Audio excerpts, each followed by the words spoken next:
ficar de pé, fechar os nossos olhos e fazer uma oração, pedir a bênção do Senhor sobre as nossas vidas. Senhor Deus, Pai amado e querido, estamos aqui nessa manhã de hoje para aprender um pouco mais da Tua poderosa palavra, essa palavra que tem nos abençoado, nos libertado dia após dia e que tem forjado o nosso caráter, Pai. Queremos aqui Te dar toda a honra, todo o louvor, toda a exaltação, meu Deus, e pedir que Teu Espírito Santo nos direcione no ensinamento dessa palavra, Pai. Abra os olhos do nosso entendimento para a compreensão das Escrituras e que nós venhamos sair daqui diferentes da maneira que entramos, Pai. Abençoe cada vida que já se faz presente, as vidas que estão a caminho e as vidas, meu Deus, que não podem vir para cá, que o Senhor possa abrir as portas também, criar uma situação para que a Tua igreja possa estar cada vez mais aprendendo a Tua poderosa palavra. É o que nós Te pedimos nessa manhã e Te agradecemos em nome de Jesus. Amém e graças a Deus. Irmãos, já podem se sentar em nome de Jesus Cristo. Eu vou estar trazendo aqui o título, o título central do terceiro trimestre de 2026. E o título central é A Igreja dos Gentios, da chamada missionária à consolidação do Evangelho entre os povos. Esse é o tema central. E o tema de hoje é a lição número 2, que tem como título A Porta da Fé se abre entre os gentios. Só lembrando, quem são os gentios? Gentios são todos aqueles que não são judeus. Quem não era judeu era considerado gentil. Só para revisar o que nós aprendemos na lição passada. Essa lição, irmãos, vai ser um pouco mais fácil. Semana passada eram muitos slides e também a gente estava se acostumando com a lição ainda, com o tema. Então hoje, só para dar uma resumida do que se trata essa lição de hoje. Hoje nós vamos ver algumas lições, algumas cidades que o apóstolo Paulo passou, Paulo, Barnabé, algumas cidades que eles passaram e algumas cidades também que eles evangelizaram e o que aconteceu nessas cidades. Nós vamos estar aqui vendo, aprendendo mais o que o apóstolo Paulo fez em cada uma dessas cidades.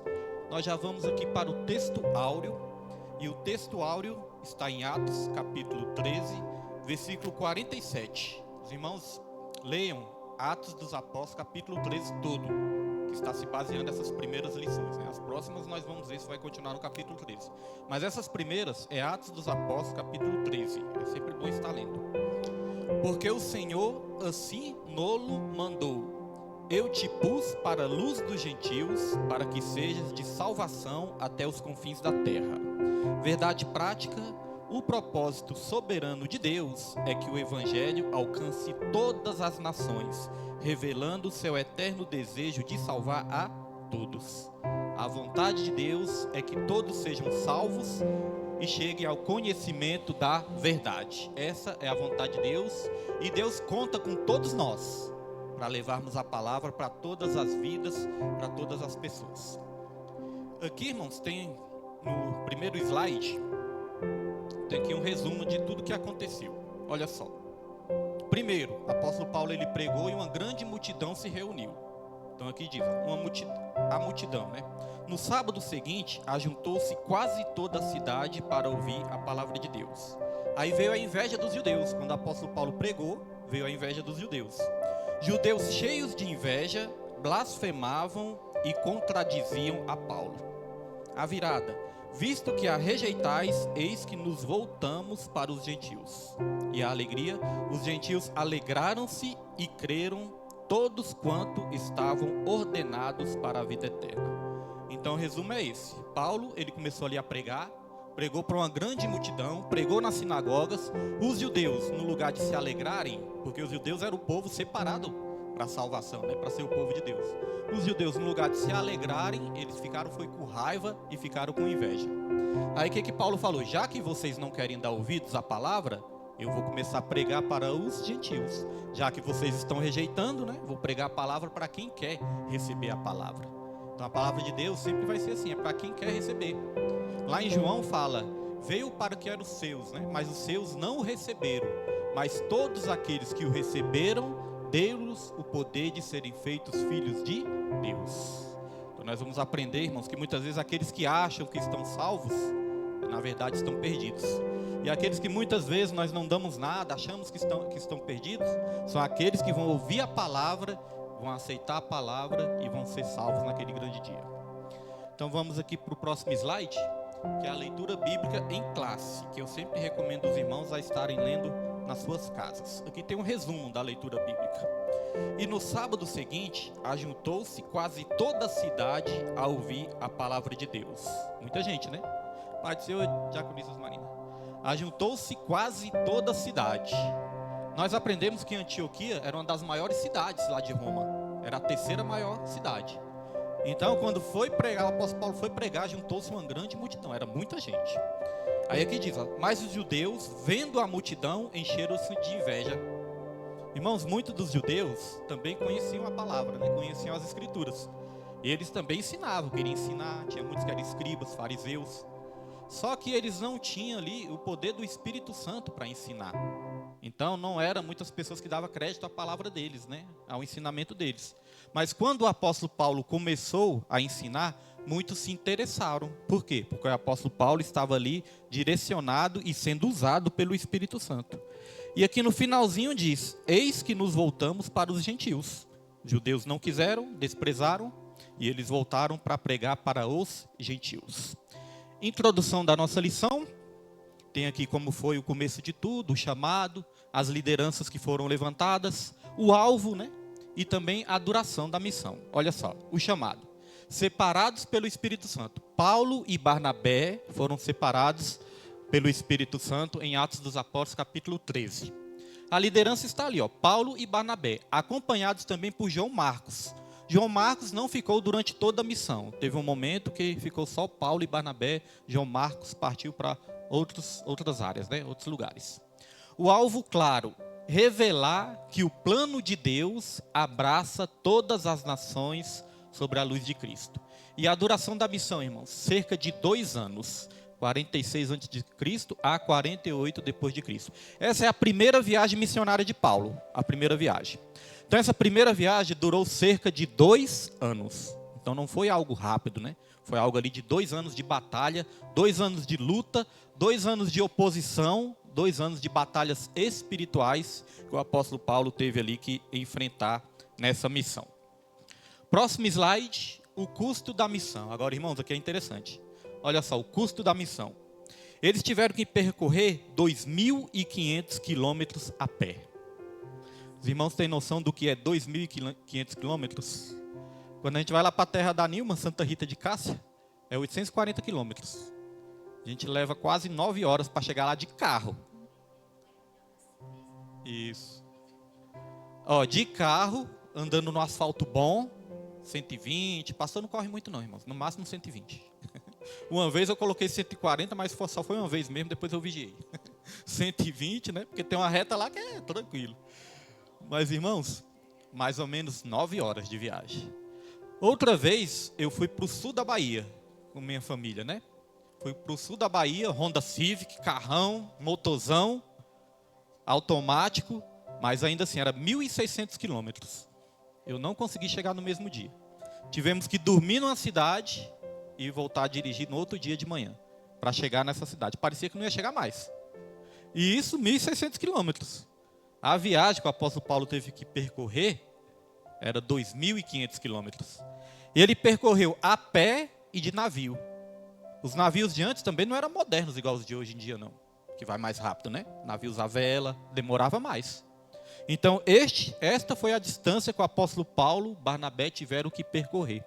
E aqui tem um mapinha. O mapinha não está cortado não, né? Aqui tem um mapinha, se os irmãos conseguirem enxergar aí, dá uma esforçadazinha para conseguir enxergar. Olha só o trajeto que eles fizeram. Eu gosto muito de mapas na Bíblia, né? Ó, eles saíram daqui, de Antioquia. Antioquia é a terceira cidade, maior cidade de Roma. Então, eles saíram daqui, eles passaram por Seleucia, passaram aqui, ó, atravessaram o mar, passaram por Salamina, Cipro e Pafos.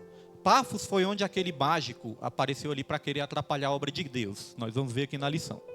Aí eles foram para Perge, depois para Antioquia da Pisídia. Note que são 2 Antioquias.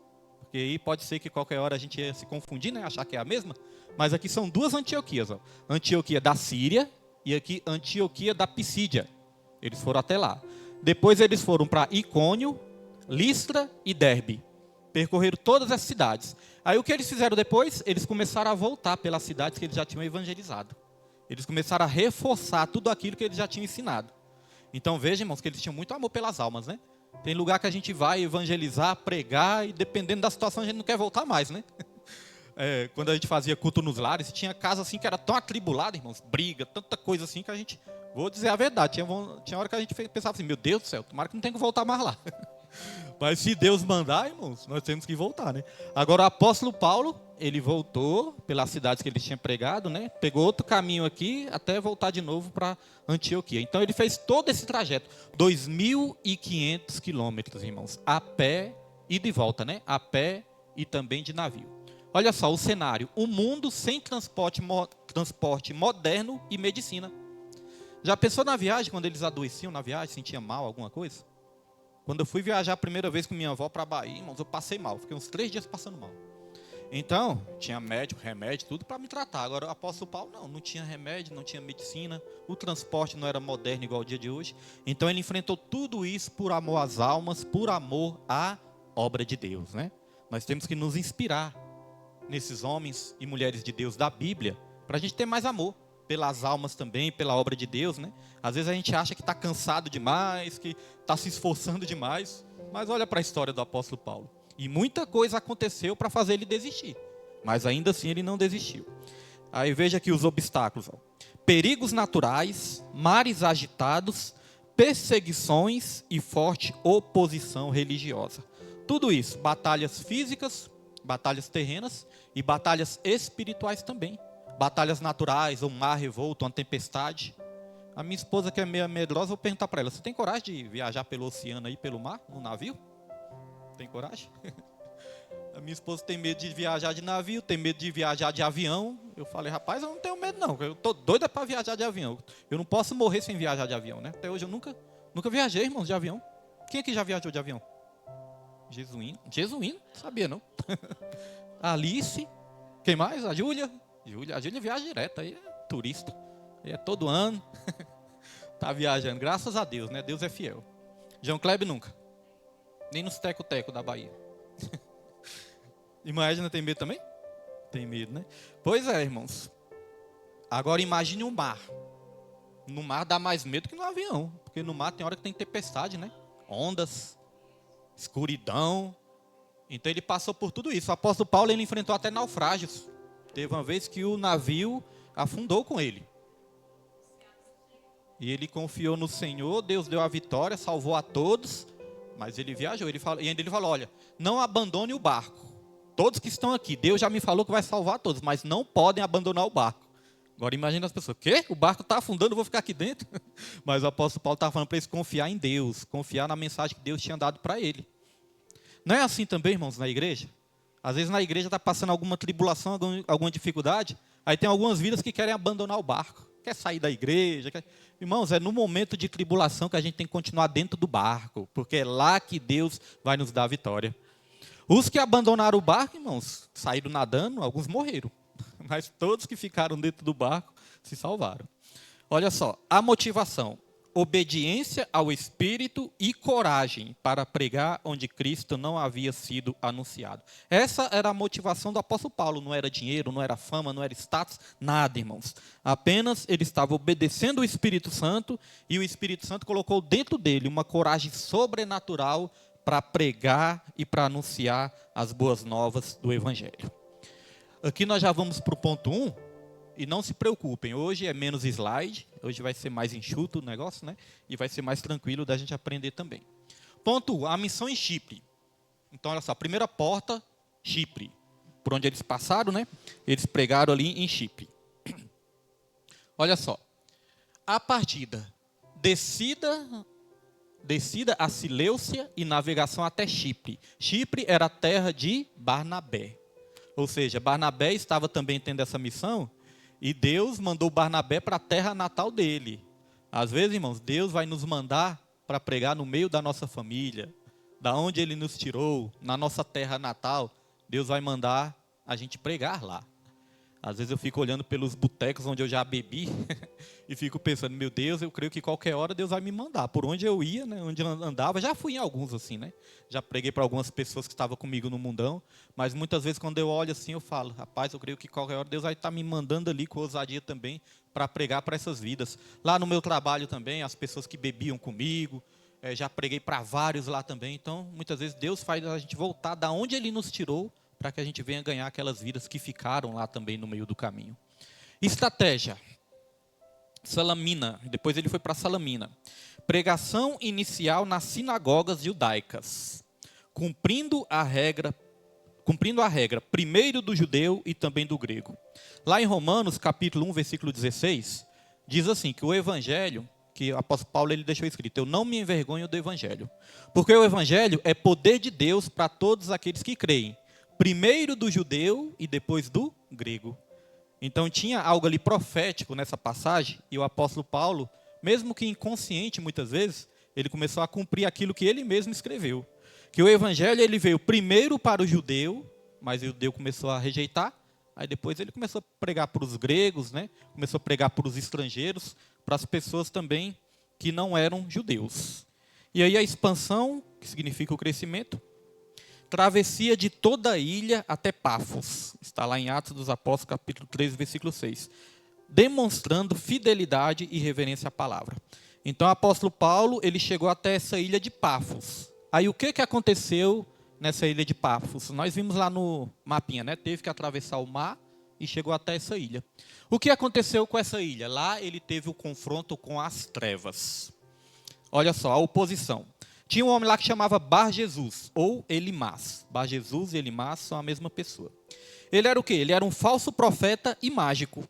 Tentou impedir que a palavra chegasse à autoridade local. Está lá em Atos capítulo 13, versículo 6 ao 8. Então tinha um procônsul lá naquela época, né, uma autoridade lá. E esse procônsul era um homem muito inteligente.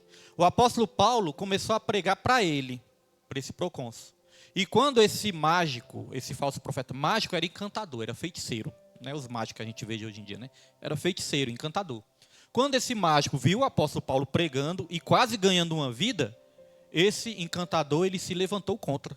Começou ali a querer atrapalhar o apóstolo Paulo. Começou a distorcer os ensinamentos ali. Se levantou contra a palavra de Deus. Irmãos, todas as vezes que a gente tenta ganhar uma alma, o diabo ele não vai ficar quieto, não. Ele vai se levantar, ele vai se opor, ele vai querer confundir a cabeça das pessoas. Por isso que às vezes você acha, né, que eu fui pregar para uma pessoa, a pessoa ali rejeitou, a pessoa não quis, a pessoa ficou com raiva. Muitas vezes é essa batalha espiritual. É o inimigo agindo ali para a pessoa não receber bem. Eu lembro quando eu não era crente. Quando eu não era crente, que alguém chegava com esses papeizinhos para mim, eu mesmo na mesma hora eu pensava, esses crentes é chato demais, fica entregando essas coisas aí. Achava os crentes chatos, né? Então vem a batalha espiritual, vem a oposição. Como que o apóstolo Paulo respondeu a isso? Com a autoridade do Espírito Santo. Quando o inimigo se levantar contra as nossas vidas, irmãos, nós temos que colocar o diabo no lugar dele. Quando o inimigo quiser vir com a acusação, temos que colocar o diabo no lugar dele. Quando Jesus também ia pregar, o diabo também se levantava. Os irmãos leem a Bíblia aí e sabem, né? Várias vezes que Jesus ia pregar, o demônio queria ali se manifestar. O que Jesus falava? Cala-te. Muitas vezes falava também, cala-te e sai dele. Jesus mandava calar na hora. O diabo queria se levantar, Jesus, cala a boca. E o diabo tinha que ficar caladinho e obedecer a Jesus. O que isso nos ensina, irmãos? Que nós temos que ter essa autoridade espiritual, buscar essa autoridade espiritual e usar ela para a glória de Deus. Eu lembro que quando nós começamos a fazer o evangelismo, minha esposa também, os irmãos que estão conosco desde o começo, lembro, quando nós começamos a fazer o evangelismo, começou a ter várias oposições espirituais. Era o começo do trabalho, hoje em dia ainda tem. Mas no começo eu percebi que era maior as oposições. Eu creio que era o começo de tudo, o inimigo já queria nos parar no começo. Aí, irmãos, é sempre bom quando a gente for fazer o evangelismo, tirar um período de jejum e oração. Todos. Tirar o período ali. O pastor não vai ficar perguntando, vigiando, nem nada. Todos nós tirar o período de jejum e oração. Se aguentar ficar o dia todo, melhor ainda. Dependendo da situação, da saúde de cada um. Por quê, irmãos? Teve uma experiência que eu tive, que nós começamos esse evangelismo, aí eu fiz esse propósito, de jejum e oração. Falei, hoje eu vou de jejum para o evangelismo. E fui, aguentei o dia todo e fui de jejum. Aí a gente estava ali, os meninos estavam louvando o hino da harpa ali, louvando. Aí começou a acontecer algumas coisas que eu comecei a enxergar, porque quando nós estamos consagrados ao Senhor, a gente enxerga as coisas espirituais.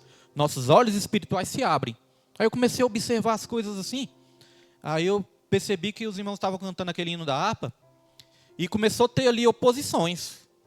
Aquelas pessoas que muitas vezes a gente fala, está bêbado.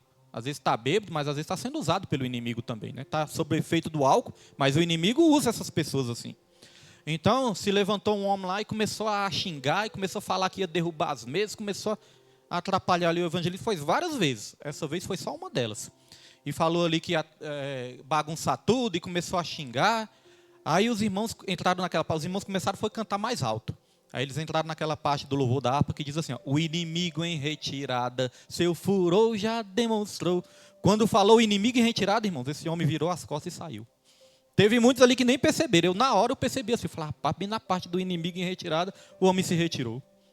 Aí depois uma mulher, a Nilma lembra dessa mulher que ela estava lá sempre, né? A Roberta abraçava ela, tudo, aquela mulher lá. Irmãos Marido também lembra? Aí teve uma vez que essa mulher, não foi ela não, foi outra mulher, foi uma magrinha também, porque parece com ela. Teve uma vez que nós estávamos lá também, irmãos, aí uma mulher magrinha lá começou a xingar também, começou a falar um monte de coisa. Eu olhei assim, estava consagrado. Eu olhei assim, eu percebi, eu falei, isso aí é o diabo que está falando no ouvido dela. E ali já estava o evangelista, várias pessoas ali comendo, várias pessoas ouvindo ali o louvor. Aí eu pensei o seguinte, era na outra igreja ainda que a gente estava, não foi no ministério aqui não, era na outra igreja. Aí quando eu olhei assim, que eu vi que era o diabo, eu falei, rapaz, eu vou ali, eu vou repreender o inimigo, só que eu não vou querer chamar atenção, né, para as pessoas ficarem ali, trazer escândalo para a obra, nem nada. Eu vou ali disfarçadamente e Deus vai me usar ali. Irmãos, eu cheguei perto dela assim, e coloquei a mão na cabeça mesmo e falei no ouvido dela. Não falei alto, fazendo escândalo nem nada, não.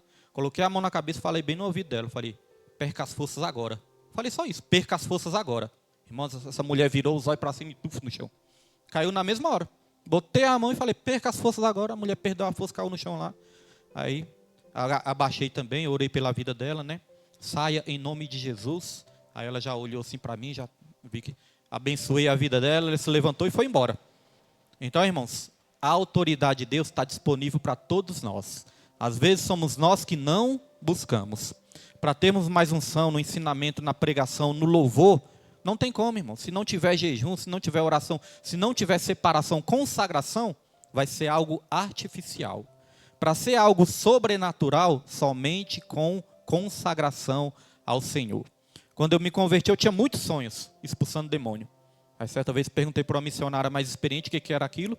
Essa missionária falou, é porque Deus vai começar a te usar para você expulsar demônios. Mas aí eu tive que buscar.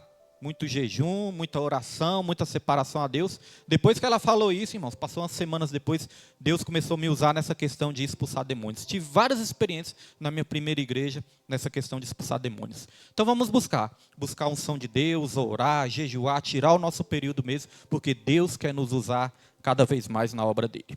Então o apóstolo Paulo, quando teve essa oposição, o que ele fez? Olha só a resposta de Paulo. Cheio do Espírito Santo, decreta juízo.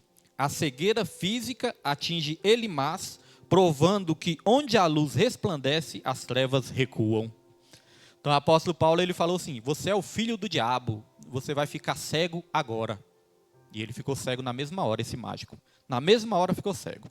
E aí o fruto de tudo isso, dessa batalha espiritual, está aqui. Ó. O procônsul, vendo o poder divino, crê no evangelho maravilhado com a doutrina do Senhor. Duas coisas ali colaboraram para o procônsul crer no evangelho. Teve ali os sinais, né? Que o apóstolo Paulo mandou o mágico ficar cego, o mágico ficou. O procônsul viu aquilo. Então teve os sinais. Mas o que fez ele realmente crer no evangelho não foi apenas os sinais. Aqui fala, ó, crer no evangelho maravilhoso com a doutrina do Senhor. Além dos sinais, teve o quê? O ensino, a doutrina, o ensinamento. Você sabia, irmãos, que sinais, milagres, não é garantia que você vai ter fé? Que nós vamos ter fé? Milagres e sinais não é garantia que nós vamos ter fé. Vou dar aqui 2 exemplos na Bíblia. Quando Deus tirou o povo lá do Egito, da escravidão do Egito, Deus abriu o mar, sinais maravilhosos, né? Abriu o mar, caiu o maná dos céus, água saiu da rocha, tinha nuvem para proteger o povo de dia, tinha coluna de fogo de noite para proteger o povo. Diz que as roupas nem se desgastavam daquele povo lá. Então, vários sinais. mas a Bíblia fala que toda aquela geração, né, tirando a geração de Josué e Caleb, que saíram daquela terra, a geração que saiu do Egito, todos morreram no deserto incrédulos. Todos caíram na incredulidade e morreram no deserto, apesar de verem tantos sinais. No tempo de Jesus também, foi a mesma coisa. Jesus ele fez muitos sinais, muitas maravilhas, e certa vez pediram sinais ali para Jesus, e Jesus falou o seguinte: uma geração má e adúltera me pede um sinal, nenhum sinal vai ser dado, a não ser o sinal do profeta Jonas. Como o profeta Jonas passou 3 dias na barriga do peixe, convém que o Filho do Homem também passe 3 dias debaixo da terra. Sabe o que Jesus estava querendo dizer? Vocês não têm que crer só nos sinais, nos milagres e nas maravilhas. Vocês estão querendo um sinal para vocês crerem? Vocês não precisam de sinal para vocês crerem. Olhe para as Escrituras, olhe para a palavra de Deus, que aí sim vocês vão crer. Porque ele apontou para as Escrituras no Antigo Testamento. Apontou para a história de Jonas. Ou seja, Jesus estava ensinando isso. Não olhe só para os sinais, olhe para a palavra. Não são os milagres, irmãos, que vai nos dar uma fé salvadora. O que vai nos dar uma fé salvadora é a palavra. Os milagres acompanham a palavra. Mas muitos, mesmo vendo milagres, se tornam incrédulos. E por que Deus ele prefere, ele quer que a nossa fé seja edificada na palavra e não nos sinais? Porque o inimigo, espíritos enganadores, também eles fazem sinais. Quando Moisés estava ali libertando o povo, não tinha os feiticeiros também que faziam ali os sinais, imitavam os sinais de Moisés? Não tinha também? Transformava o cajado em cobra, essas coisas aí. Então, espíritos enganadores também fazem sinais. Então, às vezes, a pessoa, quando quer só procurar milagre, não tem pessoas que vão para a igreja só para procurar milagre? Procurar sinais, profecias, revelações? Essas pessoas, elas são alvos fáceis. Elas podem ser enganadas por espíritos enganadores e por falsos profetas. O diabo ele vai saber, aquela ali só quer ouvir uma revelação? Vou dar uma revelação enganosa ali para ela, vou falar ali uma mentira, ou um sinal também enganoso, né? Deu testemunho aqui semana passada de um pastor, que esse pastor contou ali que tinha uma irmã lá, tinha uma senhora, essa senhora estava com câncer, e a senhora começou a orar por santos, começou a encher a casa de santos, e orar por santos, para os santos curarem ela, né? No lugar de pedir para Jesus, pedindo para os santos. Aí diz que realmente o câncer sumiu daquela senhora. E ela saiu falando para todo mundo, foi o santo não sei o que lá que me curou. Pedi para ele me curou. Só que diz que o mesmo câncer que estava nela, passou para o filho dela e o filho dela morreu. Então veja que o diabo, ele dá com a mão e tira com a outra. Ele engana. Ele enganou ela, cegou o entendimento dela, ela achou que era o santos. Mas o filho dela foi e acabou morrendo. Então temos que ter cuidado, irmãos. Buscar milagres, sinais, não é errado, mas buscar da maneira correta, baseado na palavra de Deus e na fonte correta, que é o nosso Senhor e Salvador Jesus Cristo, irmãos. Eu creio que a sala de aula aqui, né, nossos alunos aqui, já vão estar muito mais espertos, né, com a questão de profecia, revelação. A gente crê, a gente acredita sim que existe, né, os dons ainda continuam, mas nós vamos ter muito mais cuidado, né? Discernir tudo para saber se vem de Deus. Então, ponto 2. Antioquia da Pisídia. Note que agora já é outra Antioquia. O apóstolo Paulo atravessou ali o mar e chegou a outra Antioquia. E o que aconteceu lá? O evangelho que ilumina. Pilar 1, a história. Aqui, irmãos, o apóstolo Paulo ele usou também uma estratégia para pregar para aquele povo lá. Olha a estratégia que ele usou. O apóstolo Paulo ele recorda os juízes e Saul, apresentando Jesus como descendente prometido de Davi. Pilar 2, a cruz e a tumba. Afirma o cumprimento das profecias de Isaías sobre a cruz e a ressurreição confirmada pelas Escrituras. E pilar 3, a justificação. Proclama a justificação pela fé e a salvação a quem crê, algo que a lei de Moisés não podia fazer. Então, o que o apóstolo Paulo fez? Ele foi lá para o Antigo Testamento, começou ali a trazer os relatos do Antigo Testamento e ensinou aquele povo ali, está vendo isso aqui? Isso tudo apontava para a cruz, isso tudo apontava para Jesus, isso tudo aponta para a justificação que vocês vão ter, não agora, mas a justificação que vocês vão ter em Jesus, justificação que vem através de Cristo. Quando nós vamos evangelizar, quando nós vamos ensinar, é importante a gente pegar algumas lições do Antigo Testamento, não podemos menosprezar o Antigo Testamento. Pegar ali algumas lições do Antigo Testamento e falar, tudo isso aí está apontando, sabe para quem? Para Cristo, apontando para Jesus. Porque tem muitas vidas, apesar de não conhecer muito a palavra, mas conhece histórias, né, do Antigo Testamento, conhece histórias ali de Davi, de Saul, conhece histórias ali dos profetas, de Isaías, algumas histórias. Aí você pode chegar e falar, ó, tudo isso aponta para Cristo, para o Messias, que é o nosso Senhor e Salvador Jesus Cristo. Certa vez um amigo meu lá no meu serviço também, eu tive a oportunidade de evangelizar ele, e eu fiz isso. Eu comecei lá em Gênesis, claro que eu não fui falando a Bíblia toda, né? Mas eu comecei contando a história de Gênesis, quando Deus criou o homem, e terminei lá em Apocalipse, quando Deus fala que vai criar novos céus e nova terra. Ali eu falei sobre a criação, falei sobre quando o homem se perdeu também, falei sobre a queda, falei sobre a criação, falei sobre a queda e falei sobre a justificação, que é o nosso Senhor e Salvador Jesus Cristo. Falei, ó, Deus criou um homem, mas o homem caiu, aí Deus prometeu enviar o seu filho para que o homem viesse se arrepender, crer em Jesus e ser perdoado de todos os seus pecados. Então eu dei uma passada pela Bíblia, ensinei várias coisas lá, algumas passagens que ele até conhecia, algumas histórias que ele sabia. Irmãos, quando eu terminei de conversar com esse rapaz, ele começou a ficar vermelho. Começou a ficar vermelho assim, eu pensei, meu Deus, está passando mal? Pensei comigo, né? Será que está passando mal? Mas não, irmãos, ele estava se emocionando. Porque várias coisas que eu estava falando lá, estava tocando no coração dele. Tocando na vida dele também. Aí eu peguei alguns exemplos da Bíblia e apliquei na vida dele também. Ele tinha sofrido um acidente. Eu falei, olha, naquele dia lá que você sofreu um acidente, foi Deus que te deu o livramento. Porque ele caiu numa ribanceira lá, no meio dos matos. Não dava para ver ele não, não dava para ver o carro não. Os carros tudo passando, irmãos, ele caído lá. Ele disse que do nada apareceu um homem lá. Ele não sabe de onde apareceu esse homem. Este homem chegou lá, socorreu ele, foi na cidade, trouxe socorro, pegou ele, levou o carro dele, cuidou dele, foi no hospital, visitou e disse que depois do nada o homem sumiu. Ele não teve mais contato com o homem, não sabe de onde esse homem veio. Eu falei, isso aí foi Deus que enviou um anjo para te ajudar. Foi Deus que te enviou um anjo para te tirar ali da morte. Aí comecei a conversar e trazendo as histórias bíblicas para ele. No final, este homem estava chorando, irmãos. Ficou chorando, chorou assim que saiu lágrimas.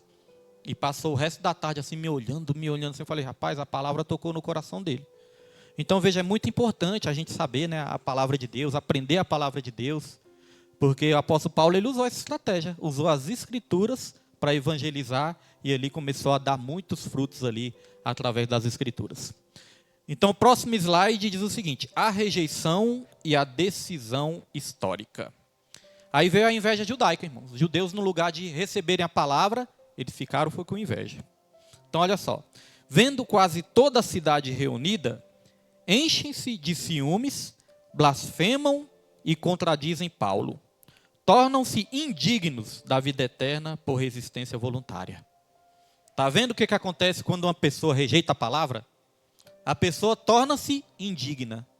Quando a palavra é pregada e a pessoa rejeita a palavra, essa pessoa se torna indigna. Mas não é culpa de Deus, aqui está falando, indigna por resistência voluntária. Se torna indigna da vida eterna por resistência voluntária. É a própria pessoa que escolhe endurecer o coração, é a própria pessoa que escolhe não crer na palavra, rejeitar a palavra. E os judeus fizeram isso. Os judeus ficaram com inveja, porque o apóstolo Paulo estava ganhando muitas vidas. Aí veja que essa questão da inveja, nós estudamos a lição passada, desde a lição passada que Deus está mostrando, né, o problema da inveja, o perigo da inveja, quantas coisas ruins a inveja pode trazer. Desde a lição passada, irmãos. Então a inveja no ser humano é algo muito perigoso, algo que traz muitas coisas ruins também. E tem muitos que até chegam a perder a salvação, se tornar indigno da vida eterna, por causa de inveja também. Foi isso que aconteceu com esses judeus e eles rejeitaram a palavra. Agora vem a decisão apostólica.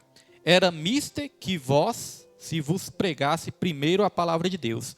Mas visto que a rejeitais, eis que nos voltamos para os gentios. Foi quando o apóstolo Paulo olhou e teve essa decisão sábia, né? Os judeus estão rejeitando, então eu vou começar a pregar para quem vai receber a palavra. Irmãos, a Bíblia nos ensina que lá nos céus vai ter muitas surpresas. Porque a palavra de Deus fala que muitos últimos serão os primeiros. E muitos primeiros serão os últimos. Certa vez Jesus chegou também para os fariseus, para os escribas, e falou, olha, as prostitutas e os publicanos vão chegar antes de vocês no reino dos céus. Chegou ali para os religiosos. Os religiosos já se achando salvos, mas Jesus falou, olha, as prostitutas e os publicanos vão chegar antes de vocês no reino dos céus. Então nós nunca podemos deixar entrar dentro de nós aquele orgulho espiritual, né? A soberba espiritual. Ah, eu já sou crente, eu vou para a igreja, eu vou para os cultos, eu dizimo, eu oferto, eu louvo, eu prego, e já achar, né, que está tudo certo, irmãos. Sempre temos que ter uma condição humilde. Eu estava conversando isso com uma vida, e essa vida chegou até mim e começou a falar de outro irmão, né, em Cristo, que estava aprontando na rua, disse que viu, pegou esse irmão no flagra aprontando na rua. Aí essa vida chegou até mim e falou: pastor, não sei o que, aquele irmão está fazendo isso e aquilo outro. Aí eu falei o seguinte, irmão, a gente tem que orar a Deus, né? Porque nem sempre a pessoa é liberta de uma vez assim, não. A libertação, ela é progressiva. A libertação é aos poucos. Nem sempre a pessoa liberta assim de uma vez. Porque ela falou que esse irmão estava bebendo, né? Estava bebendo cerveja. Eu falei, nem sempre a pessoa é liberta de uma vez, não. Às vezes é aos poucos. Aí eu lembrei até o caso da irmã Osmarina. A irmã Osmarina, ela dá o testemunho de que quando aceitou Jesus e tudo, ela ainda fumava igual uma caipora, a irmã Osmarina. Fumava igual uma caipora. Mas com o tempo está aí, ó. Hoje em dia uma bênção de Deus, né? Se libertou, largou o cigarro e tudo. Aí eu falei, olha, nem sempre a pessoa se liberta de repente assim de uma vez, não. Às vezes é aos poucos. E nós temos que orar. Aí eu expliquei para essa vida, eu falei, olha, o evangelho, sabe o que é o evangelho? O evangelho é um mendigo ensinando outro mendigo aonde encontrar o pão. O evangelho é isso, irmãos. É um mendigo no sentido de ser humilde, né? Saber que sem Deus nós não somos nada. É um mendigo ensinando outro mendigo aonde encontrar o pão. Olha, eu sei onde tem o pão da vida, eu sei onde achar o pão, vamos lá e nós vamos encontrar este pão junto. Não é alguém ficar por cima, assim, já se achar melhor e falar, ah, você é um pecador, se não se arrepender vai para o inferno, que não sei o quê. Tem que ter a sabedoria e a humildade para ganhar vidas para Deus. Depois que eu falei isso, essa vida ela se tocou assim, pensando, não, pastor, mas eu não discriminei não. Falei, é melhor não discriminar mesmo, porque depois que discrimina, aí no lugar de trazer a pessoa para Cristo, afasta a pessoa de Cristo. Faz afastar. Então, no lugar de discriminar, julgar, muitas vezes vamos precisar assim, exortar, admoestar, né, ser mais duro, mas sempre com amor e com humildade no coração, para que essas vidas não se afastem de vez. Sempre deixando nas mãos do Senhor, porque Deus sempre vai nos dar a estratégia certa. Então vamos aqui para o próximo slide. A porta da fé se abre. Note que os judeus eles ficaram o quê, irmãos? Com inveja, né? Com raiva. Agora, olha a reação dos gentios. A alegria gentílica. Ao ouvirem a decisão, os gentios se alegram e glorificam a palavra. Atos 13:48. Viu as reações diferentes? Os judeus ficaram com raiva, mas os gentios fizeram foi se alegrar, irmãos. E a palavra de Deus, ela transforma aquele que recebe ela com alegria, que recebe com humildade. Tiago 1, versículo 21, na parte B, diz o seguinte, recebei com humildade a palavra que em vós ela é enxertada, porque ela é poderosa para salvar as vossas almas. E foi isso que os gentios fizeram. Receberam a palavra com alegria. Aí vem soberania e graça. Creram todos quantos estavam ordenados para a vida eterna. A salvação é acolhida por todos que respondem positivamente ao chamado do Espírito. Aí você pode pensar, pastor, aquelas pessoas já estavam ordenadas para a vida eterna? Lá em Pedro, a palavra de Deus fala que Deus ele nos elegeu segundo a sua presciência. Ou seja, Deus ele tem um pré-conhecimento. Ele sabe das coisas antes de acontecer. Então, quando Deus olhava, vamos dar o exemplo da Júlia, né? Quando Deus olhava para a Júlia ainda pequenininha, né? Pequenininha, tudo que a avó dela estava falando, William, Nilma, cuida da Júlia para nós. Quando Deus olhava para a Júlia naquela época, Deus já sabia que a Júlia ia chegar um momento, né, que ia se firmar cada vez mais na presença de Deus, crer cada vez mais, ter mais conhecimento de Deus e receber Jesus pela fé, lá atrás. Quando Deus olhava para o Jesuíno, lá no Ceará, era no Ceará?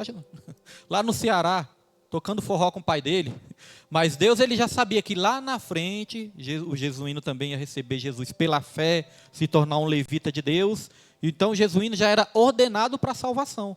Não é que Deus escolhe uns para a salvação e outros para o inferno, não, irmãos.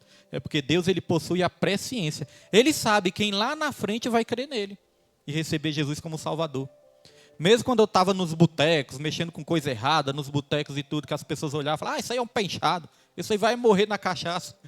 Mas, irmãos, mesmo naquela época, eu já estava ordenado para a salvação. Porque Deus sabia que lá na frente eu ia me arrepender, levantar minhas mãos e receber Jesus como Salvador.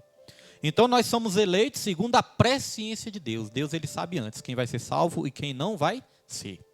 Então, essas pessoas estavam ordenadas para a palavra, para a salvação, mas ainda assim é necessário pregar o evangelho para que essas pessoas venham a crer. E o resultado, a palavra do Senhor se divulga por toda aquela província. E aqui o último ponto da lição, ponto 3, nós chegamos a Icônio. O que aconteceu em Icônio? Ousadia, milagres e conspiração. Veja que as trevas nunca desistem. O apóstolo Paulo já tinha enfrentado ali as trevas, tinha vencido. Mas, irmãos, o diabo ele nunca vai desistir de nos tirar da presença. Nunca vai desistir de atrapalhar a obra de Deus. Nunca vai desistir de fazer você parar de pregar a palavra. Ele nunca vai desistir. A oposição sempre vai ter. Por isso que nós temos que estar também sempre revestidos com as armaduras de Deus. Então aqui diz, ousadia, milagres e conspiração. Primeiro, ousadia. Falam com tal convicção que uma grande multidão de judeus e gregos crê. Sabe o que isso me ensina a falar com convicção? Nós temos que transmitir verdade naquilo que a gente fala. Não adianta a gente pregar, irmãos, querer ensinar uma coisa que a gente não acredita que não. Às vezes a gente pode decorar, né, alguns versículos, decorar algumas passagens da Bíblia, chegar aqui na frente e falar, mas se a gente não crer nisso, nós não vamos passar a verdade. E as pessoas, a igreja tem discernimento. A igreja vai orar, vai olhar para quem está pregando, né, ensinando, falar, ele está falando isso aí, mas ele não acredita nisso. Ele está falando isso, mas ele não viveu isso. Porque um exemplo que eu já dei aqui, só queria recordar de novo, teve uma vez que a gente estava na outra igreja, aí um irmão lá resolveu levantar uma campanha de prosperidade. Vou fazer uma campanha de prosperidade. Aí começou ali, comprou uns envelopes, começou a espalhar envelope pela igreja toda, né? Aí viu que aquele negócio de barganha. Você dá tanto que Deus vai te dar o tanto em dobro, já virou aquele negócio de troca, né, irmãos? Porque nós sabemos que existe sim a semeadura. Quando você semeia com amor, com alegria, com gratidão no reino de Deus, Deus ele vai prosperar a sua vida. Deus ele vai te dar, né, a semente, o pão. Existe a lei da semeadura. Só que a partir do momento que a pessoa te dá um envelope, fala, coloque R$100 aí que Deus vai te dar 1.000. Isso já virou o quê? Uma troca, né? Ganância. Já virou algo por interesse, não é por alegria. Deus abençoa quem dá com alegria. Então esse irmão começou a espalhar envelope pela igreja toda e eu não gostava muito disso não. Porque eu pensava assim, eu era meio receoso, né? Porque eu sabia que tinha muito esse negócio de teologia da prosperidade, que ensinava as pessoas a serem interesseiros. Aí começou essa campanha de prosperidade e beleza. Aí ele começou a pregar. Aí pregou sobre prosperidade. Irmãos, e eu que era novo convertido, comecei a reparar. O irmão não tinha nem onde cair morto. Não tinha nem onde cair morto, mas estava pregando sobre prosperidade o tempo todo e tudo. Ou seja, ele não estava transmitindo verdade. Ele não estava transmitindo algo que ele estava ali vivendo, uma experiência ali que ele estava tendo com Deus. Ele apenas estava levando ali palavras vazias, né? Então não transmitiu verdade. Esse é o exemplo material, mas em todas as áreas das nossas vidas, aquilo que a gente pregar, a gente tem que transmitir verdade. E como, pastor, nós vamos transmitir verdade? Primeira coisa é que nós mesmos temos que acreditar naquilo que nós estamos ensinando. Já pensou você ensinar uma coisa que nem você acredita?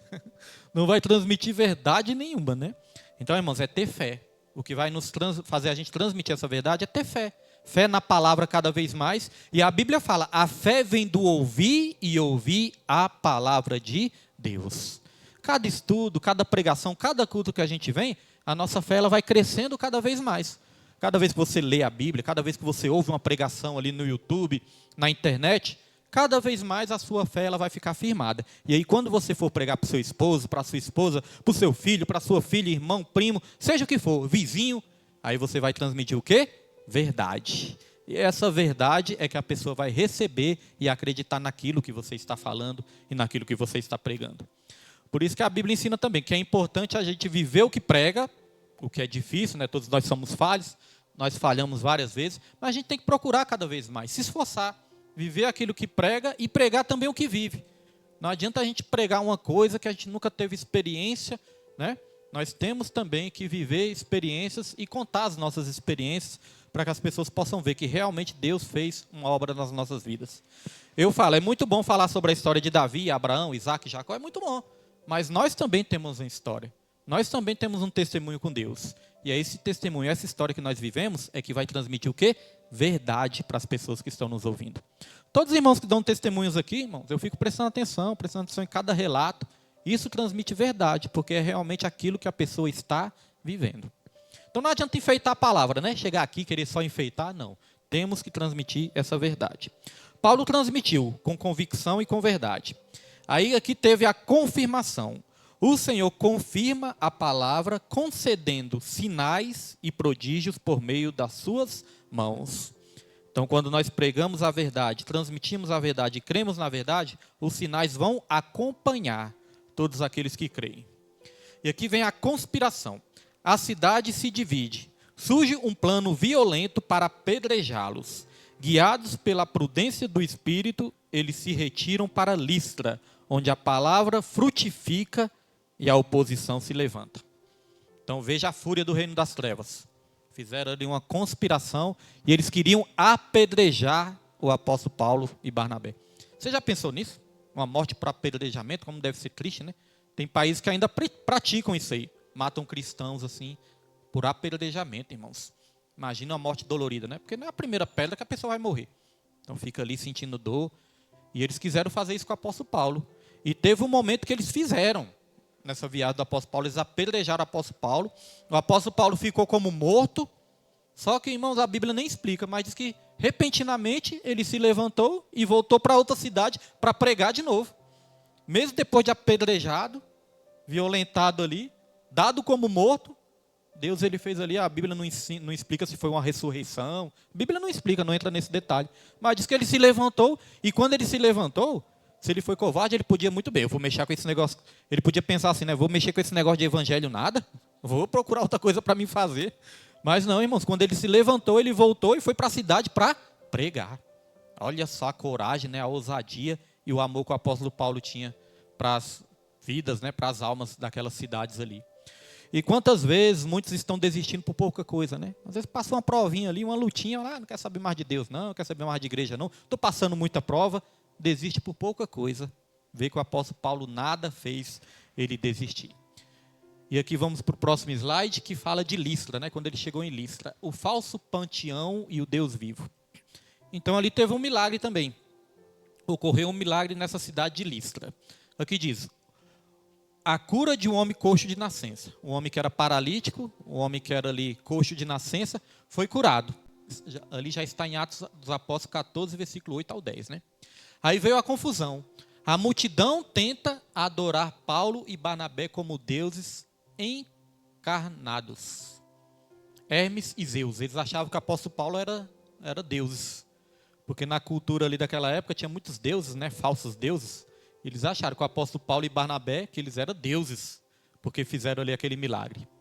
O apelo bíblico. Os apóstolos rasgam suas vestes, rejeitam a idolatria e apontam para Deus, para o Deus vivo, Criador de todas as coisas.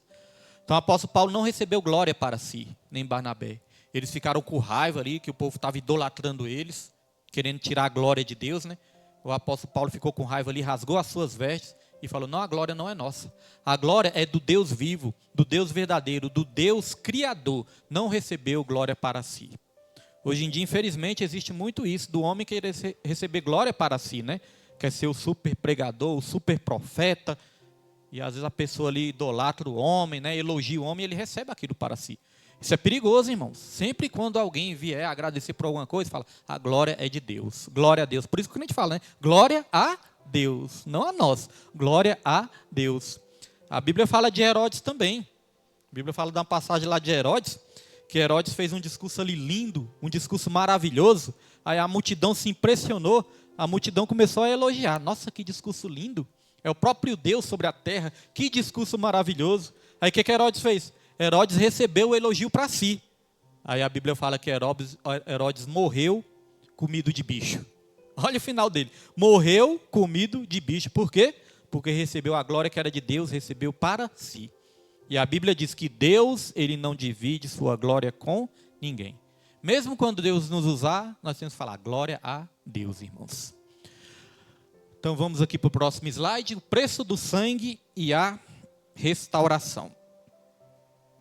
o ataque. Judeus opositores, vindo de Antioquia e Icônio, incitam a multidão de Listra. Paulo é brutalmente, chegamos à parte que Paulo é apedrejado. Paulo, ele é brutalmente apedrejado e arrastado para fora da cidade, dado como morto. O triunfo. O Senhor restaura. Cercado pelos discípulos, ele se levanta e retorna à mesma cidade. Irmãos, eu acho isso forte. Olha só, o Senhor restaura. A Bíblia não fala se ressuscitou ele, se ele estava morto, não fala. Mas na mesma hora que ele se levanta, o que ele faz? Retorna para a mesma cidade. Já pensou, Jesuíno? Deus o livre, né? Deus o livre. Mas já pensou alguém te pegar ali num lugar ali, te dar uma ataca, juntar um monte de gente ali, te dar uma surra. Aí quando você se levantar, você pensa, vou voltar para aquele mesmo lugar, porque ainda tem vidas para me ganhar lá. Já pensou? A nossa reação é nunca mais voltar lá, né? Pensar, nunca mais volto nesse lugar. Apóstolo Paulo não, irmãos, ele voltou porque ele queria ganhar mais almas para Deus. Então veja que a coragem que Deus nos dá é muito maior do que o medo que o diabo pode querer colocar dentro de nós. Você sabia disso? Às vezes o diabo quer te vencer no medo, quer colocar medo dentro do seu coração. Mas a Bíblia fala que Deus não nos deu espírito de covardia, e sim espírito de poder, de amor e de equilíbrio, irmãos. Jó ele falou, né? Aquilo que eu mais temia me sobreveio. Jó, ele tinha um medo dentro dele. E esse medo que Jó tinha, acabou acontecendo com ele. Aquilo que eu mais temia me sobreveio. Então, o diabo ele quer trabalhar com medo também. É claro que o medo faz parte das emoções humanas também, né? Mas aquele medo que te paralisa, aquele medo que te para, aquele medo que muitas vezes coloca um jovem dentro de um quarto trancado, esse medo é perigoso, irmãos. Porque esse medo pode fazer a pessoa ali desistir da vida, desistir de viver. Então nós temos que buscar o Espírito Santo, porque é o Espírito Santo que nos dá um espírito de coragem. Eu lembro quando eu era menino, eu tinha um medo dentro de mim. Quando eu era menino, eu tinha um medo de perder um ente querido. Coisa que eu mais tinha medo quando eu era menino, é alguém da minha família morrer. E é claro que ia chegar uma hora que ia morrer, né? Mas ninguém é eterno. Mas eu tinha esse medo. Eu pensei, rapaz, acho que se alguém da minha família morrer, eu não aguento não. Acho que eu morro junto. Eu pensava desse jeito. Aí eu olhava para minha mãe, olhava para minha avó e falava, não, Deus, não leva minha avó não. O dia que minha avó morrer, eu acho que eu morro junto. Pensava desse jeito, irmãos. Que eu era criado com ela, né? Aí certa vez minha avó me fez até uma pergunta. Falou assim, meu filho, você prefere... Olha a pergunta que minha avó fazia. Meu filho, você prefere que eu morra primeiro ou que você morra primeiro? O que você prefere? Eu fiquei assim, avó, acho que é melhor a senhora morrer primeiro. Falei, deixa então. Acho que é melhor a senhora morrer primeiro. Aí minha avó não entendeu. Falou, por quê? Por que você... Falei, não, porque se eu morrer primeiro, a senhora vai sofrer muito. Olha, irmãos, convencido, né? Se eu morrer primeiro, a senhora vai sofrer muito. Então, acho que é melhor a senhora mesmo. Mas eu falava assim, irmãos, mas eu tinha um medo da minha avó morrer. Só que aí, fui para a presença de Deus, e na presença de Deus, todos os medos, Deus vai tirando, né? Lá no Salmos 34, o salmista fala, eu orei a Deus, e Ele me livrou de todos os meus temores. Deus, Ele tira o medo dos nossos corações. Aí, entreguei minha vida para o Senhor, chegou o dia que Deus escolheu minha avó. Deus levou minha avó. Claro que ficou a dor da saudade, mas aí eu percebi que eu consegui aguentar, consegui suportar. Já não era mais aquele desespero todo de quando a pessoa não tem Deus, né? Tem gente que quando a pessoa vai ser enterrada, quer se jogar dentro do caixão junto com a pessoa, né? São as pessoas que não têm Deus ali, aquela esperança, aquela fé em Deus, as pessoas ficam desesperadas. A Nilma, quando perdeu a mãe, depois perdeu o pai, os irmãos da Nilma ficavam desesperados. E a Nilma já ficava ali mais forte. Por quê? Porque o próprio Espírito Santo fortalecia ela. Então essa coragem é Deus que nos dá. E aqui no finalzinho diz, a lição, a fé bíblica não foge da dor. Ela permanece firme porque está ancorada no Deus vivo. Paulo não fugiu da dor e a fé bíblica não foge da dor. Vamos aqui para a última cidade, né, Derbe. O Evangelho, Derbe, né, frutos de perseverança. O Evangelho encontra terra fértil. A pregação em Derbe resulta em muitas conversões e na formação de novos discípulos. Missão contínua. Mesmo após quase perder a vida, Paulo não recua. A obra prossegue porque suas raízes estão na fidelidade ao chamado, não na comodidade. A questão da zona de conforto, né? Paulo não ficou na zona de conforto. Ele foi ali, recebeu a missão e foi ali cumprir sua missão. E a paz temporária. Uma cidade marcada por relativa tranquilidade durante a missão. Então, Paulo enfrentou ali todas as oposições, enfrentou tudo ali de ruim que aconteceu e isso trouxe frutos. Muitas vidas foram ganhas para Jesus. Então, vale a pena, irmãos, a gente enfrentar todas as dificuldades da obra de Deus. Porque a Bíblia fala que uma alma já vale mais do que o mundo todo. Às vezes a gente não ganha aquela multidão de pessoas, mas uma alma que a gente ganhar para Cristo já vale mais que o mundo todo, irmãos. E aqui tem muito mais que uma alma, né? Na nossa família tem muito mais que uma alma que vai também, nem que seja ali mais para frente, mas que vai ali se converter, receber Jesus. Então vale a pena perseverar. Próximo slide, só para dar uma resumida aqui rapidinho em cada cidade, irmãos. Ó. Antioquia da Síria, a igreja que enviou. Paulo foi enviado lá, né? Salamina e Pafos, primeira pregação e a cegueira de Elimas. Antioquia da Pisídia, outra Antioquia, o sermão central e a guinada aos gentios. Icônio e Listra, milagres, adoração pagã e apedrejamento de Paulo. E Derbe, que foi a última cidade, relativa paz e grande colheita de discípulos. Ou seja, deu frutos, né? Começou ali sendo enviados e no final deu frutos. É assim na nossa vida. Primeiro Deus te manda e lá na frente você vai ver os frutos. Mas como você vai ver os frutos se você não for? Não é verdade? Quando Deus te der uma missão, você tem que ir para que você colhe os frutos. Porque se a gente não for, os frutos também não virão. Conclusão da lição de hoje, a porta permanece aberta. Consolidação. Retornam a Listra, Icônio e Antioquia, enfrentando o perigo novamente para fortalecer os discípulos e estabelecer presbíteros. A celebração, de volta à Antioquia da Síria, relatam tudo o que Deus fizera e como abrira aos gentios a porta da fé. E a verdade final, a missão continua. A graça conduz, sustenta e abre caminhos onde parecia impossível. Amém, meus irmãos? Essa foi a lição de hoje, né? Espero que tenha ficado algo muito importante aí para os irmãos na lição de hoje.